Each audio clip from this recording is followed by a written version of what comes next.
Dragi moji, ja sam Rozi Kugli i pročitat ću vam ulomak iz moje ekološko-edukativne slikovnice Mala sirena i dječak Roko.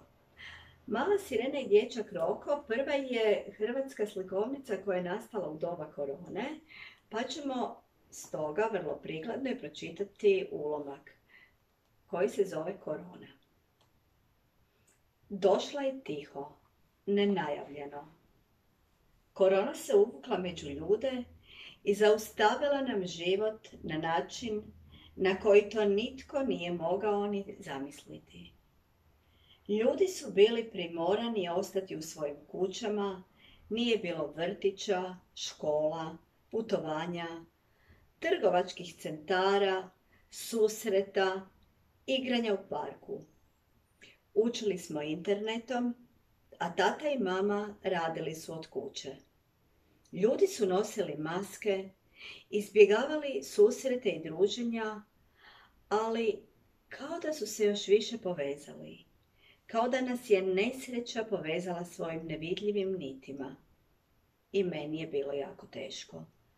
Nedostajali su mi prijatelji, nedostajala mi je čak i škola. Virus nas je zaustavio, naprosto zaledio, kao u onoj igrici, i nije birao koga će uzeti. Uzimao je i grabio i stare i mlade, i bogate i siromašne. Postali smo poniženi pred silom nevidljivog. Da, korona nas je primorala da stanemo i razmislimo o svom životu i onome što je doista važno. O tome da nismo gospodari prirode, nego stanovnici malog kamenčića koji se vrti oko sunca i da je zemlja jedini dom koji imamo, a mi smo je zatrovali i onečistili.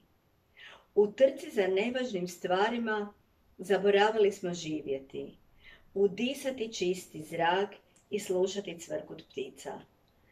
Zaboravili smo da je nebo plavo, a more modro. Zaboravili smo veseliti se malim stvarima. Da, zaboravili smo tako puno toga. Na ružan način korona nas je podsjetila na ono važno. A jesmo li naučili? Mislim da jesmo. Virus je prošao, ali posljedice su ostale. Na vrlo težak i bolan način naučili smo da čovjek nije gospodar prirode, nego njen dio. Priroda i život u skladu s njom je ono što nas drži na životu. I za kraj reći ću samo ovo. Priroda je moćna. Uspjela je preživjeti unatoč svemu, što se ne bi moglo reći za mnoge biljke i životinje koje su vladale u nekom vremenskom razdoblju, da bi zatim netragom nestale. Zato svatko od nas mora preuzeti svoju ulogu u mijenjanju ovoga svijeta. Moramo preuzeti odgovornost jer mnogo malih ljudi na mnogo malih mjesta mogu promijeniti sliku svijeta. Svatko od nas, poput malenog odašiljača koji u zrak odašilje sve što u tom trenutku misli, radi, govori.